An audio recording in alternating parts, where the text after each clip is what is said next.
adoramos o tema. Falar de justiça, amor e caridade é, na verdade, a procura de uma identificação com o universo. Acho que nós nunca nos sentiremos tanto criaturas de Deus quanto nos sentimos no momento de tratar desse tipo de tema. E o tema que foi oferecido, por que temes?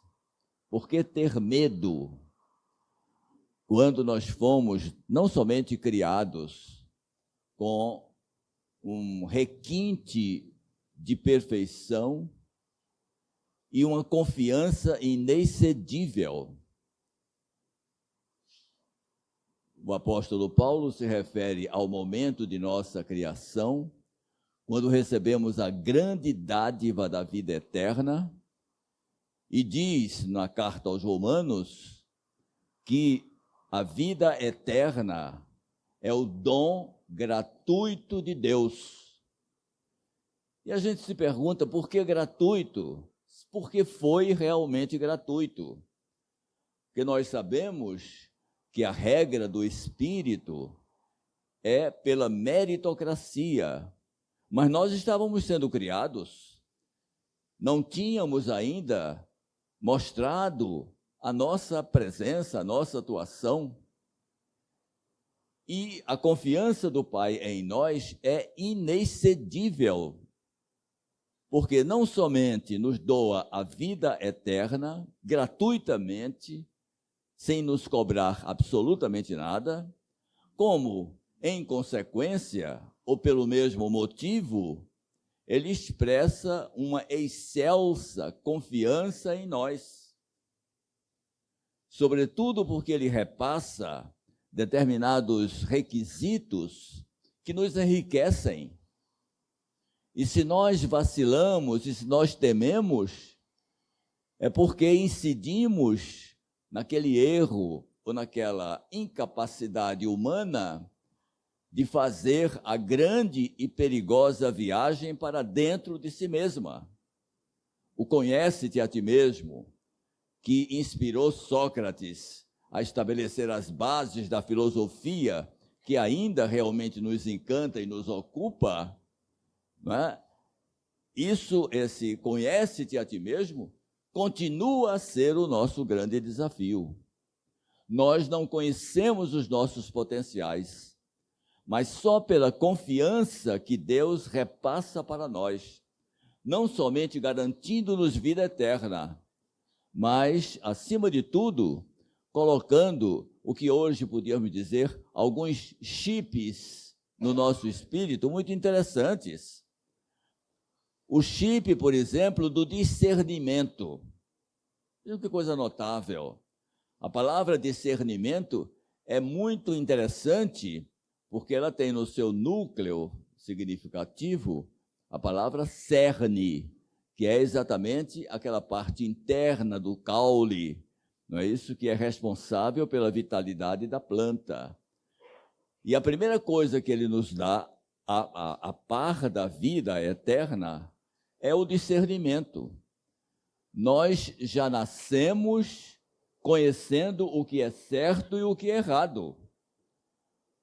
Tanto que continuamos a fazer errado de uma forma mais ou menos escondida, porque sabemos que estamos agindo contra os princípios, as posturas, as regras da convivência. Depois, ele ainda nos dá uma capacidade extraordinária, que é exatamente a possibilidade de criar. Não somente recebemos a vida eterna, não somente temos a confiança dele por inteiro, completa, não é? Porque ele realmente confia em nós, como ele repassa para nós não apenas a racionalidade que o caracteriza e faz com que ele realmente represente o princípio inteligente de todas as criaturas, de todas as coisas do universo, mas ele repassa essa possibilidade de criação. Nós somos criadores. Hoje não é somente a doutrina espírita que investe realmente nessa lição extraordinária, nessa informação de que nós somos criadores. Nós conhecemos, por exemplo, um pensador alemão, Rudolf Eucken, que lá pelos anos 30, 40 do século realmente passado, né, ele produz uma obra exatamente falando sobre a possibilidade de cocriação, o homem criador. Então, ele repassa também essa possibilidade de criação. E, na verdade, as nossas hesitações, os nossos medos, decorrem exatamente do fato de que nós não nos descobrimos. Nós não sabemos as potências que foram colocadas em nós exatamente a partir deste momento da criação divina. Mas estamos aqui e deveremos estar por mais alguns anos. Um pouquinho de anos somente, mas esta plateia jovem, naturalmente, com muitas décadas ainda pela frente, exatamente para nos descobrirmos. E para, vamos dizer, combater os nossos medos, porque os nossos medos realmente reduzem a nossa capacidade de agir, a nossa capacidade de contribuir, e aquilo que é fundamental, realmente nos termos como, ou nos contemplarmos como ajudantes, como trabalhadores, como os trabalhadores da última hora. Eu tenho mais de 70 anos de convivência com casa espírita. E desde que eu comecei que ouço dizer isso, que eu sou, com todo mundo da casa espírita, um trabalhador de última hora. No início, eu ficava contando realmente nos calendários como seria a última hora. Agora eu já perdi o interesse, porque essa hora é uma hora infinita. Mas nós vamos acordando para as nossas grandes responsabilidades.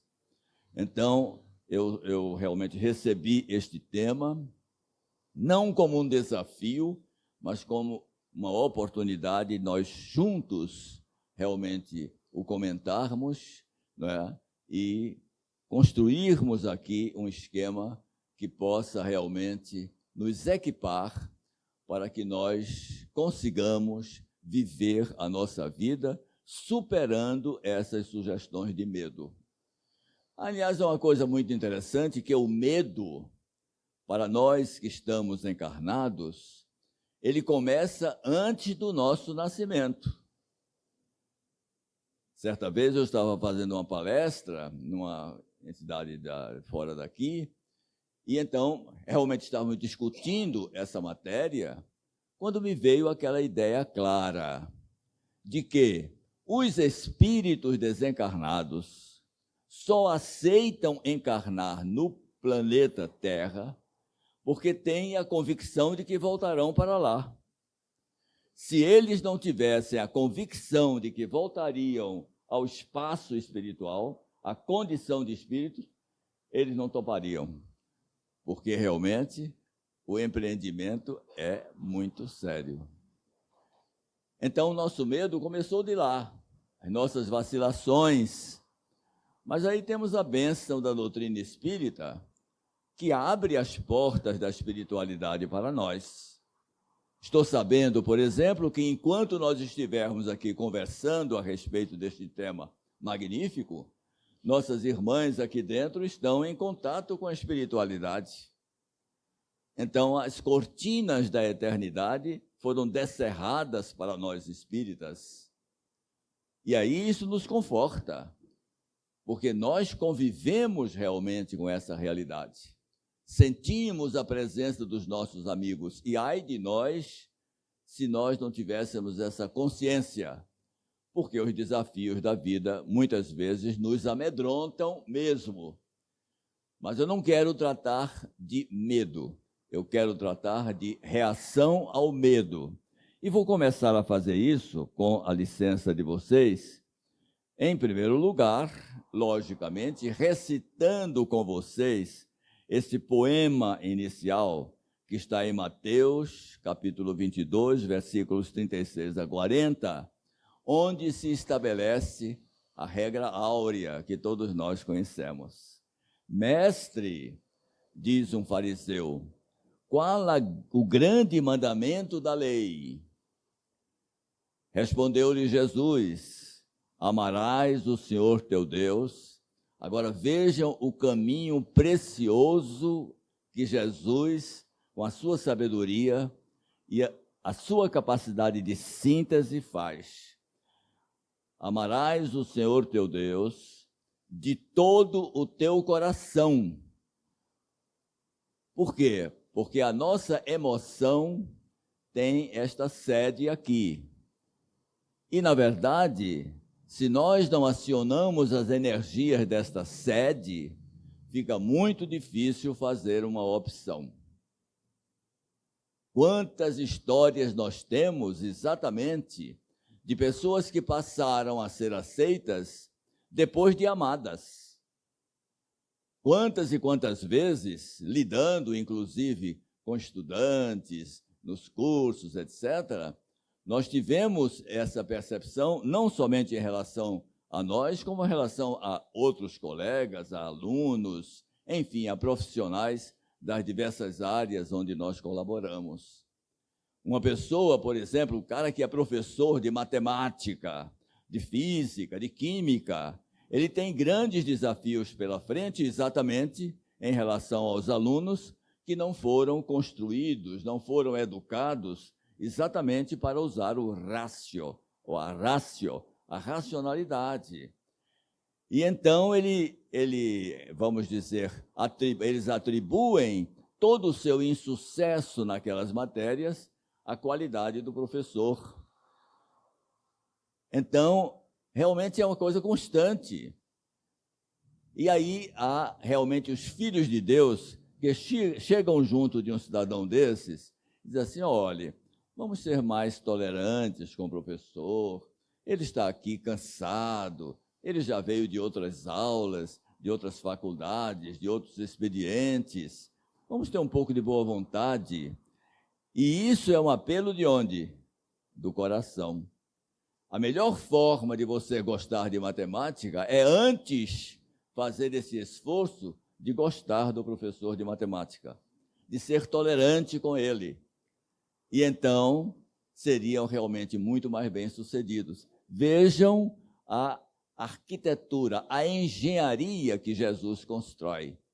E mais tarde, por exemplo, quando ele tem de demover os discípulos daquela história da terra, da promissão, do reino de Deus, que será imbatível, etc., ele diz o quê?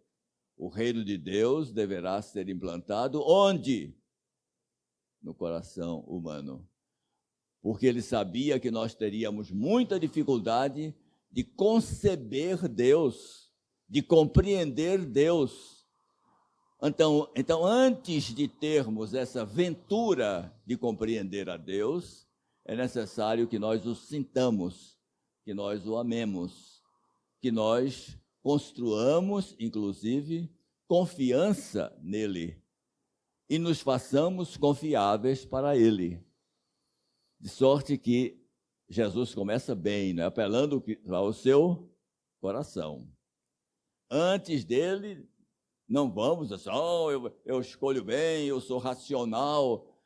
Quantos racionais se atrapalham se não se deixarem envolver por essa voluntas, essa vontade que tem as suas raízes exatamente no coração. Por quê? Porque o amor é a única solução. Não existe plano B. O amor é a única alternativa de nos humanizarmos. É isso que nós vamos dizer no curso desses comentários.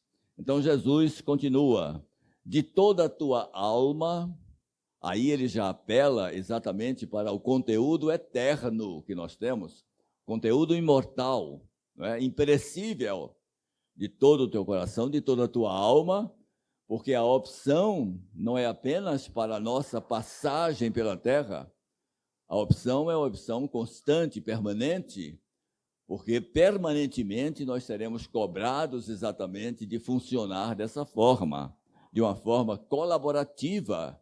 Estamos, inclusive, ingressando na época da cooperação, sem dúvida nenhuma, e de todo o teu entendimento. Aí ele bate a porta de quem? De quem Jesus bate a porta quando conclama a que nós amemos o nosso Pai de todo o nosso entendimento? Ele bate na porta de quem?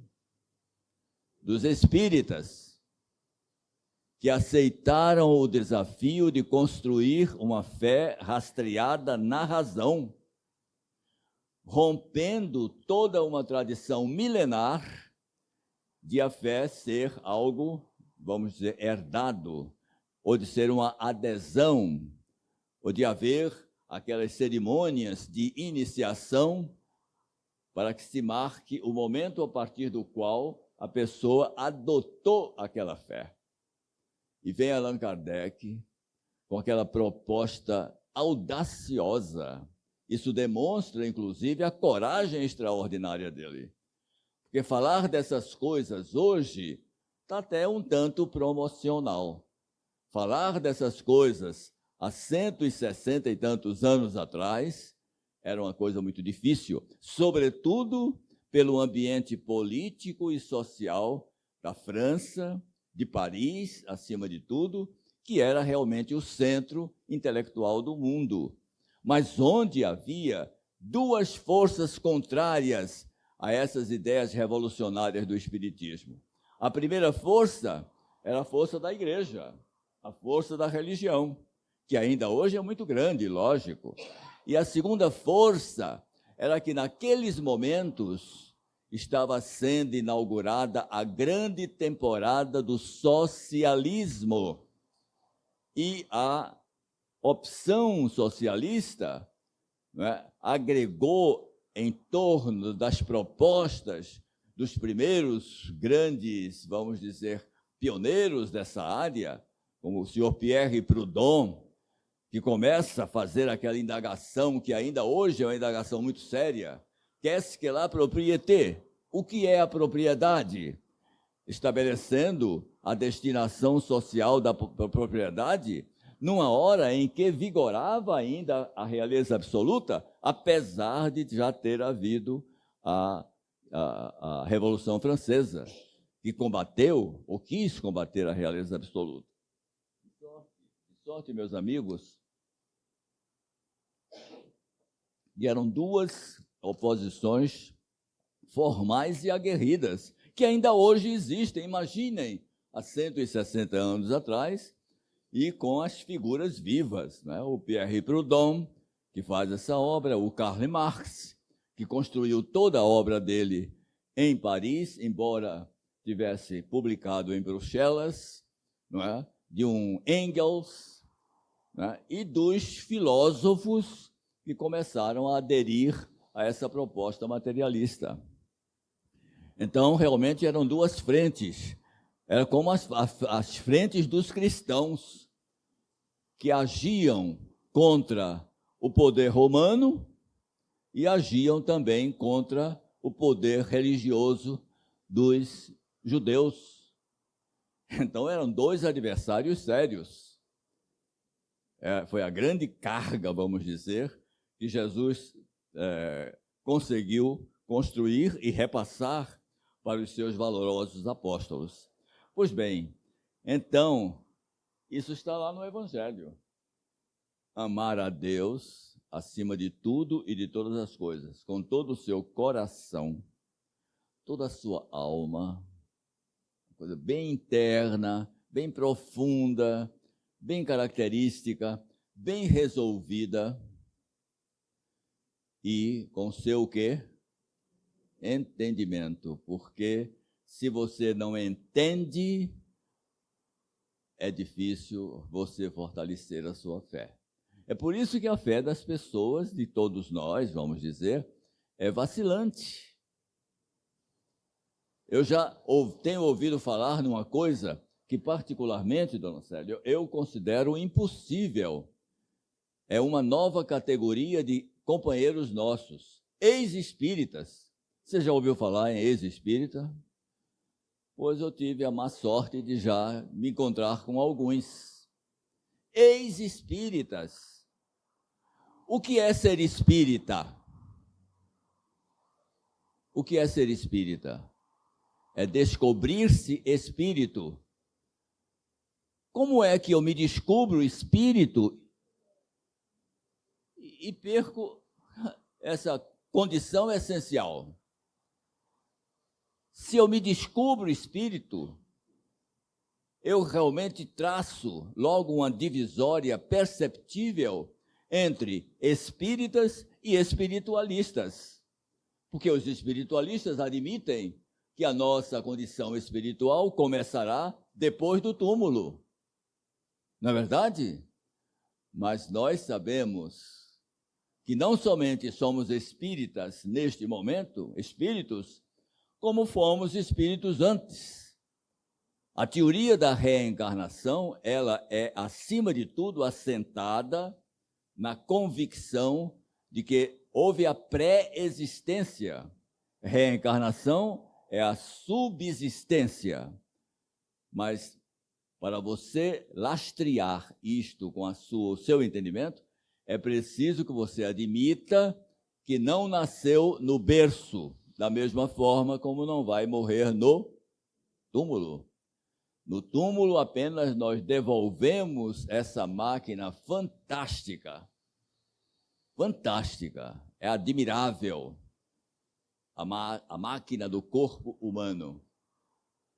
A natureza passou mais de 4 bilhões de anos para gerar o ser que nós somos.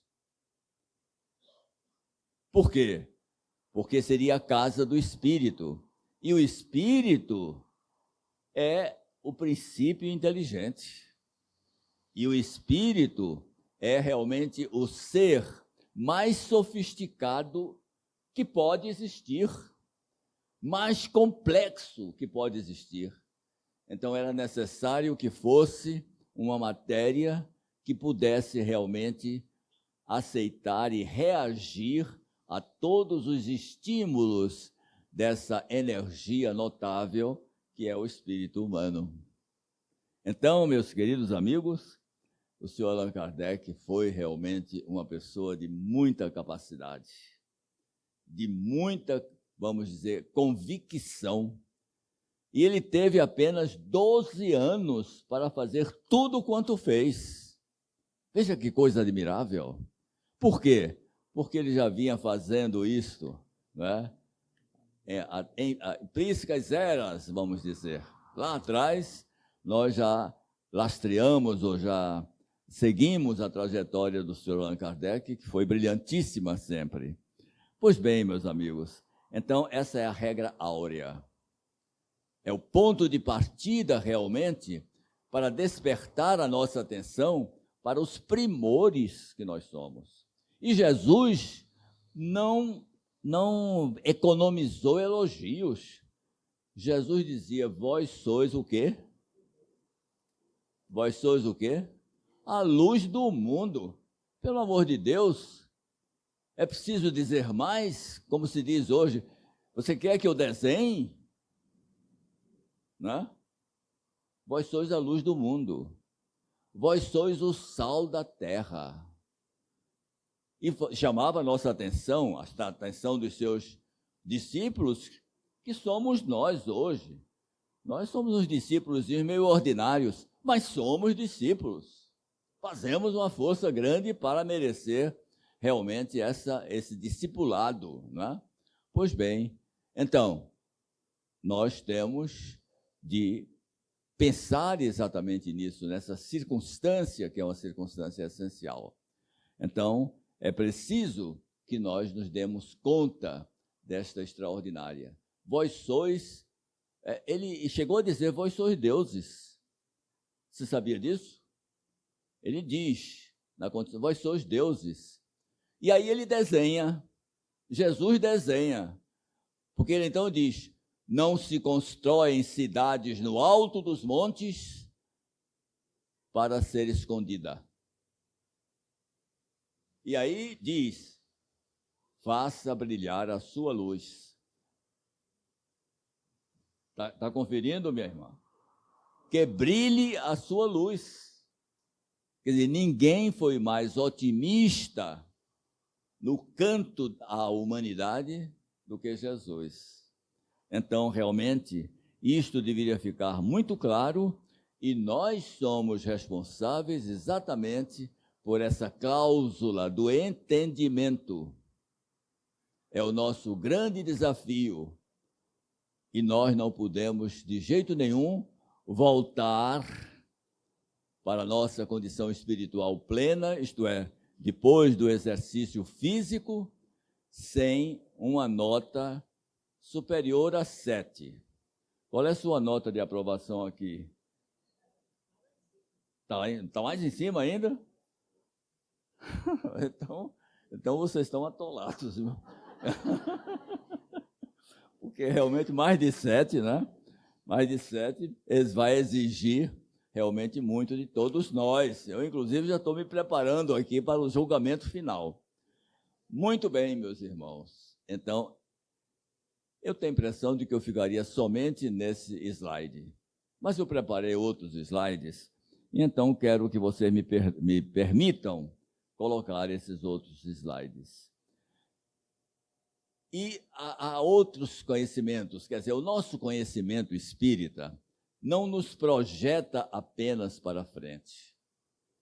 Ele realmente, quando nos induz a nos descobrirmos como espíritos, ele também cria a grande trajetória, não é, do nosso passado e coloca realmente toda uma experiência do passado à nossa disposição, ou para ser aumentada, melhorada, ou para ser combatida em seus erros, em seus defeitos. Então, o Espiritismo nos deu a informação preciosa de que Jesus não nasceu na manjedoura. Ele foi muito antes. Aliás, quem diz isso com todas as letras, embora numa expressão poética, numa construção poética, é o evangelista João. Não é? No princípio era o Verbo, e o Verbo estava com Deus. Aí ele disse, sabe de uma coisa, eu vou revelar logo. E o Verbo era Deus. Quer dizer, isso aponta exatamente para que o trabalho de Jesus como governador do planeta não se instalou na manjedoura. Ele havia muito antes. Tanto que essa regra áurea já era conhecida, olha aí, pelos gregos, pelos persas, pelos chineses, hebreus e os romanos, apenas com uma leve variação de palavras. Mas todas essas culturas já tinham esta regra áurea. Quem foi que deu essa regra áurea? Exatamente o nosso Mestre Jesus, com os grandes filósofos, os grandes fundadores das maiores religiões, porque o nosso Emmanuel diz que no pórtico de todos os templos existe a presença do Cristo, existe a presença de Jesus. Jesus está na porta de todos os templos, porque é necessário realmente que nós despertemos para a nossa condição espiritual. Com o Mestre, a regra áurea é a novidade divina. Vejam, quem diz isso é Emmanuel, o caminho, verdade e vida. Com o Mestre, a regra áurea é a novidade divina. Por quê? Porque Jesus a ensinou e o quê?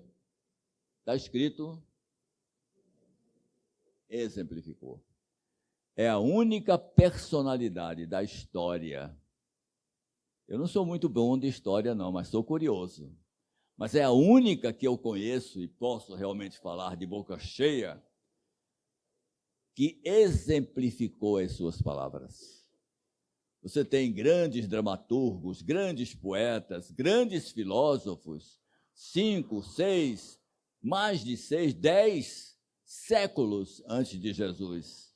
Mas nenhum deles foi esta perfeição de exemplificação. Perceberam isso? Se alguém pergunta qual o aspecto mais importante da historicidade de Jesus, eu respondo com toda facilidade: a sua exemplificação. Porque enquanto vigorou entre os poderosos, e ainda infelizmente vigora entre alguns, a regra de faça o que eu digo, mas não o que eu faço. Enquanto vigorou isto, nós não tivemos realmente grandes homens. Nós tivemos grandes bravatas, né? Grandes pessoas alicerçadas no seu poder de compra e no seu poder de coerção, na verdade, que é o poder do Estado. De sorte que Jesus tem essa distinção. É o que o nosso amigo Emmanuel chama, amigo, veja, eu já estou me fazendo amigo do homem, mas o nosso amigo Emmanuel chama de novidade divina.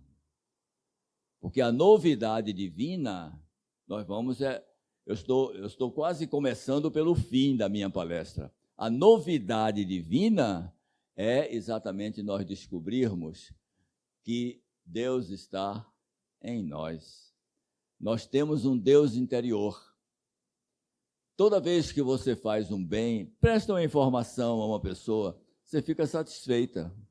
Não fica, não? Você está no centro de uma cidade grande, uma pessoa vem perdida e pergunta, onde é a rua tal? Aí você dá uma informaçãozinha tal, você sai satisfeito dali.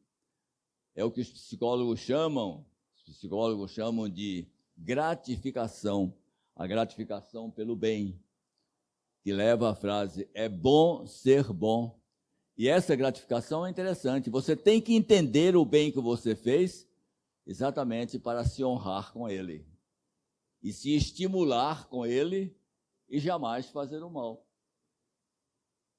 E isso também nos revela outra coisa fantástica. Já ouviram falar em recompensa? Já ouviram falar em recompensa?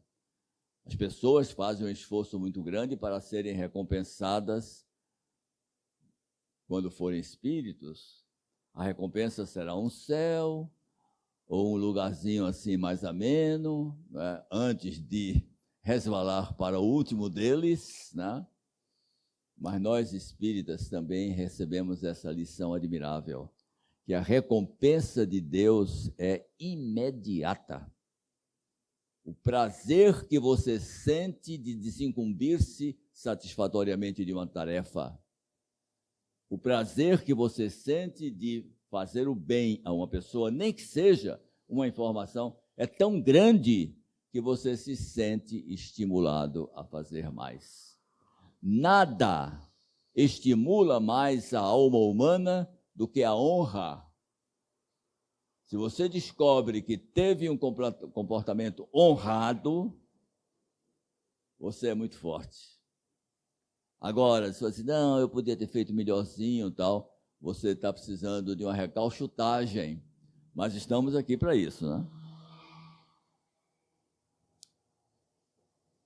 Muito bem, meus queridos amigos. Então, é isso aí. Quando Moisés proclama a unidade divina na tábua dos 10 mandamentos, louvando-se realmente numa concepção judaica que construía a ideia do Deus nacional, chamado Deus dos judeus, né?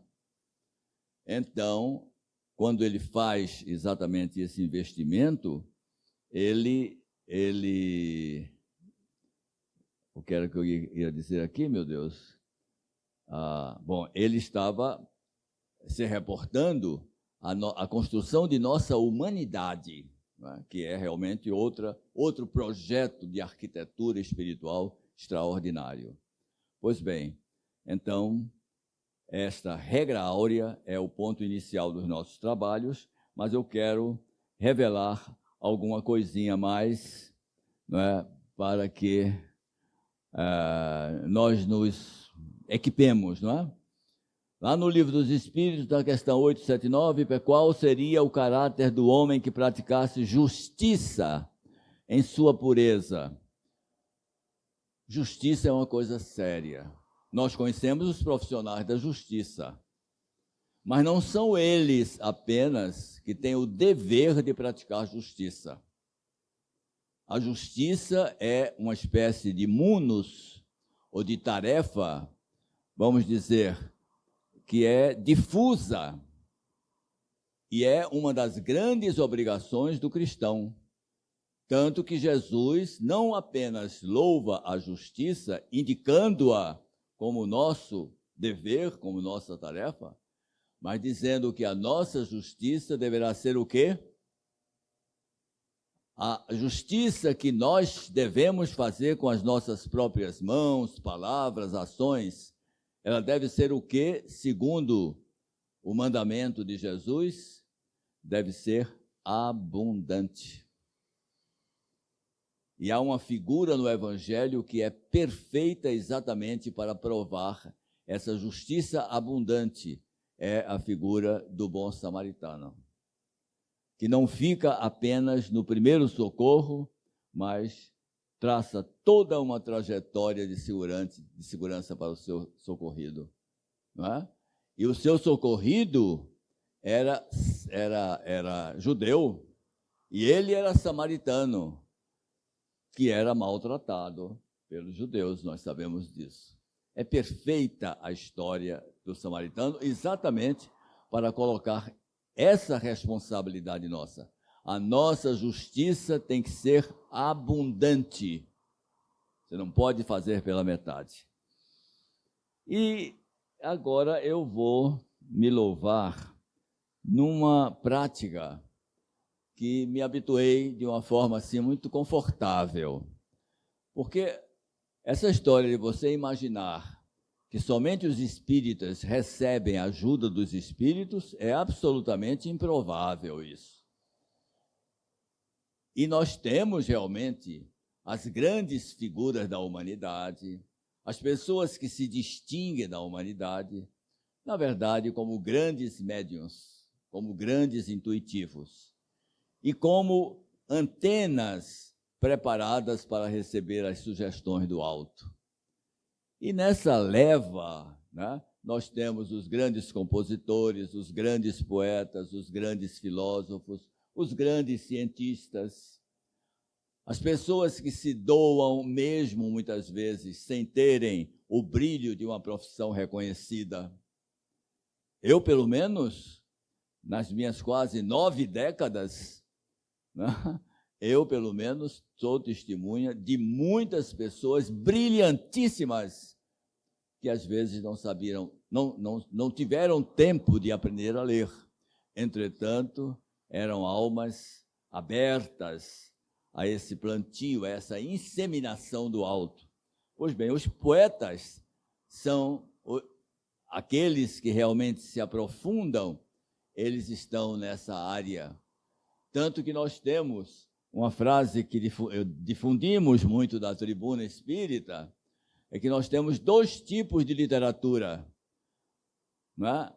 A leitura da literatura espírita e a leitura espírita da vida. Você tem a leitura de livros espíritas e a leitura espírita de livros e da própria vida. Vamos fazer uma leitura espírita desse poeminha de 2 estrofes apenas de 4 versos do nosso poeta Manuel Bandeira, que os jovens não conhecem. Eu, de vez em quando, estou sacolejando os meus netos, que são em número de 14, exatamente para que eles conheçam essas coisas, e levo para a tribuna espírita. Como estamos tratando de medo, que diminui realmente a nossa capacidade de nos colocarmos a serviço do Senhor, então eu trouxe esse poeminha, que é admirável. O medo. E ele começa de uma forma extraordinária. Para não usar o imperativo, ser isso, faça aquilo, né? Seria uma coisa assim meio, né? Ele usa o infinitivo. Já isso mostra o manejo extraordinário que ele tem na língua. Você está gostando, né? Claro, você gosta da língua portuguesa? Maravilha. Pois bem, então ele usa o infinitivo e diz: ser como o rio que deflui silencioso dentro da noite. Ele poderia estar com medo, porque ele não está enxergando o seu caminho, porque a noite chegou. Mas ele coloca a sua função de fluir, porque o rio existe para fluir, acima de qualquer coisa. E compensa a dificuldade de estar à noite, que não tem mais a luz do sol, e deflui silencioso, sem reclamar nada, né? Nós reclamamos quando a luz falta, quando baixa um pouco uma fase, enfim, né? Se a luz está fraca, não sei de quê, tal. Mas ele não, ele parte silencioso. Ele continua a defluir silencioso. Então, ele continua, o poeta: não temer as trevas da noite. Nós trememos, não apenas tememos, diante de qualquer circunstância negativa. Começamos a reclamar, que é uma coisa ridícula. Um espírita reclamando da vida, ele está carimbando realmente o passaporte dele, não sei para onde. Não pode reclamar. Não é? O rio não reclama. Não temer as trevas da noite. Se há estrelas no céu, refleti-las. Ele continua a usar o infinitivo. Ele não diz reflete-as. Isso seria imperativo. Ele é né, macio, né? Refleti-las. Esta é a sua função. E se os céus se pejam de nuvens, isto é, cobrem as estrelas, como o rio, as nuvens são água. Veja a identificação que ele faz, né, do que está na terra com o que está no céu.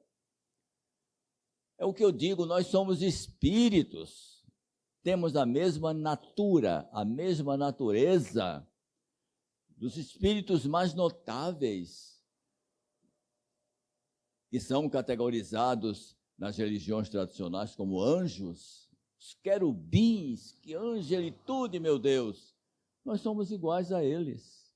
Apenas falta-nos a capacidade de gerir, de agir, de fazer.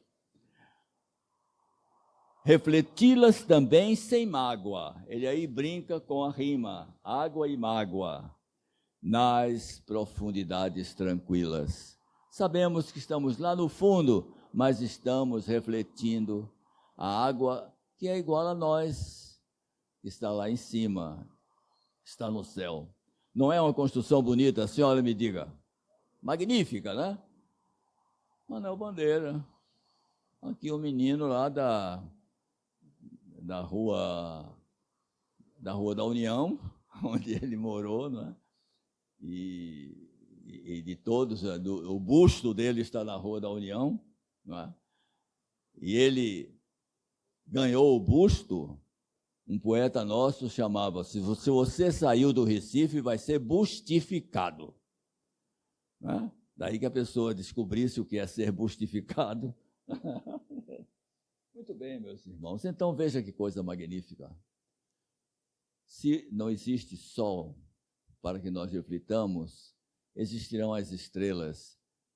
Reflitamo-las. Se as estrelas são pejadas, escondidas pelas nuvens, vamos admitir, nós somos irmãos das nuvens, porque o teu corpo de óculos ali tem mais de 60% de água. Nós somos água. Muito bem, meus queridos amigos. Então, vamos para frente. Mas está terminando minha hora, meu tempo. Alinhamento evangélico. Aí nós fazemos um trabalho realmente didático, para que o tema fique todo desenhado na cabeça da gente. Qual o verdadeiro sentido da palavra caridade, tal como Jesus a entendia? Né? Nós estamos falando da lei de justiça, de amor e caridade. Então, na verdade, temos de considerar caridade. Vocês conhecem o significado da palavra caridade? Vamos brincar um pouco com esse linguismo importante. O significado da palavra caridade, a gente só descobre, por exemplo, quando, dirigindo-se a uma pessoa que nós consideramos, nós dizemos caríssimo amigo. Caro amigo. Já usaram isso alguma vez? Pois é, o radical da palavra caridade está também na palavra caro. Então a caridade é seletiva. A caridade realmente é qualificativa. A caridade qualifica o caridoso. Não é o caridoso que qualifica a caridade. Então, no 886, nós vemos o perfil do caridoso, não é? É ter o quê? Benevolência para com todos. Sabem o que é benevolência? Sabe o que é benevolência? Existe aí, no radical existem dois radicais realmente, de bene, que é bem, todo mundo conhece, e de vole, que é do verbo vele em latim, que quer dizer querer. Benevolência é querer bem. É você ter realmente essa tendência de querer bem. A gente tem de começar não querendo mal, né? Para não se comprometer em fazer o mal. Agora, querendo bem. Benevolência para com todos. Nós temos sido assim.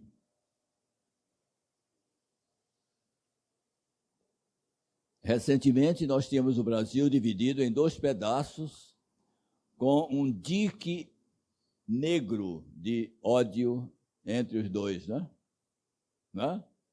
Então, na verdade, não existe benevolência para com todos.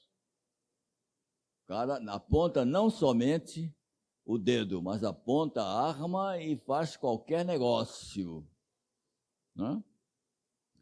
Indulgência para as imperfeições dos outros. Temos sido indulgentes? É muito difícil.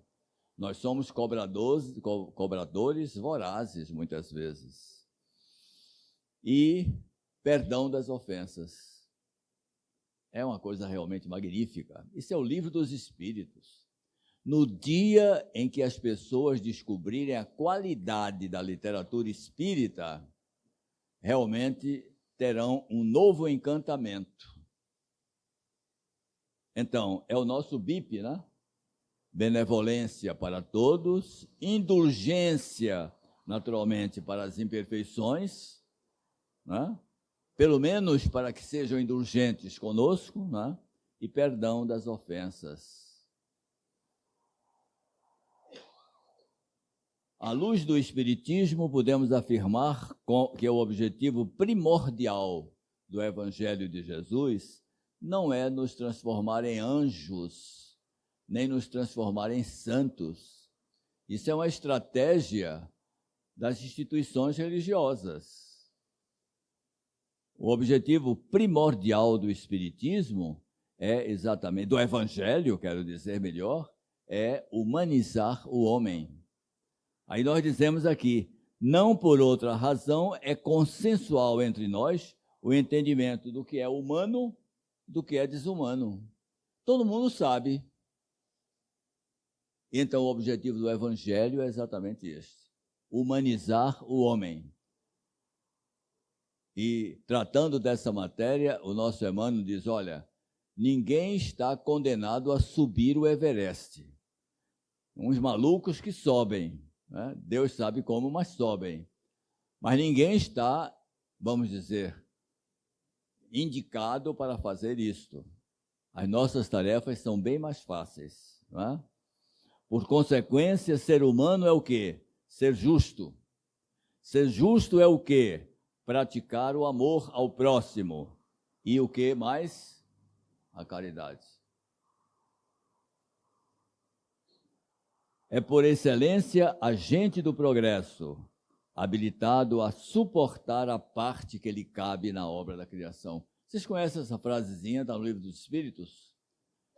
Questão 132 do Livro dos Espíritos. Bota aí na cabeça e chega em casa, abre o Livro dos Espíritos e lê a questão 132.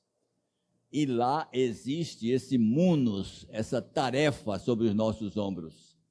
Um dos objetivos de nossa encarnação é exatamente nós suportarmos, carregar nos ombros a parte que nos cabe na lei da criação. Se ele tivesse traduzido, Guilhom Ribeiro tivesse traduzido para a lei de criação, não teria a mesma força da lei da criação, porque lei da criação é a criação de Deus. E a lei de criação é que nós somos criadores, porque somos filhos de um Criador. Em síntese, suporta a parte que lhe cabe na obra da criação. O homem generoso, vale dizer, o homem compatível com o quê? Com o planeta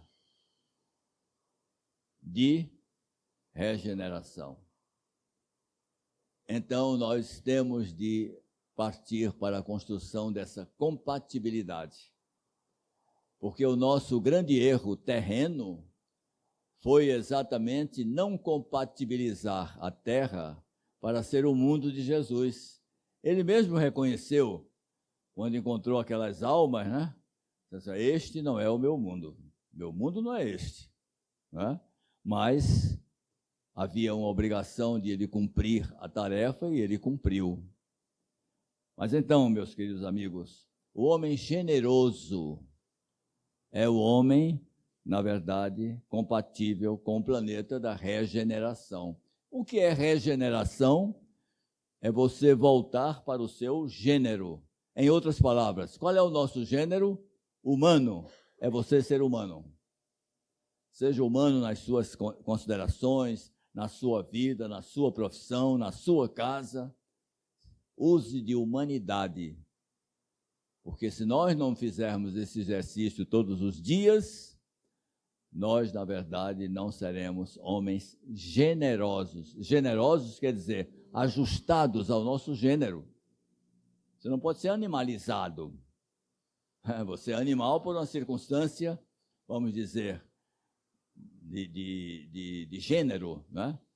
Mas o nosso gênero, a nossa espécie é a espécie humana. Então, nós temos realmente de nos humanizar. Meus amigos, eu não estou nem no meio da nossa palestra. Não sei se providenciaremos uma ceia para que todos nós façamos um intervalo aí de meia hora e voltemos para aqui, ou se estimule a todos a considerar estes assuntos, a folhear realmente os nossos livros e a abrir o entendimento de todos para a grande missão, para a grande tarefa, realmente, da doutrina espírita e o grande presente que recebemos de nossa encarnação. Eu já tenho ouvido diversos espíritos dizendo, ou louvando a nossa sorte. Veja lá, vocês têm muita sorte de viver no mundo hoje. Eu imagino que eles dizem isso com a experiência viva do passado, né? Que está no nosso patrimônio, mas nós não nos lembramos de tudo ainda, né? Mas eles se lembram, de sorte que eles acham que nós estamos vivendo o período mais auspicioso. Temos uma importância crucial vivermos nesta fase aguda do processo de regeneração, de transição do planeta.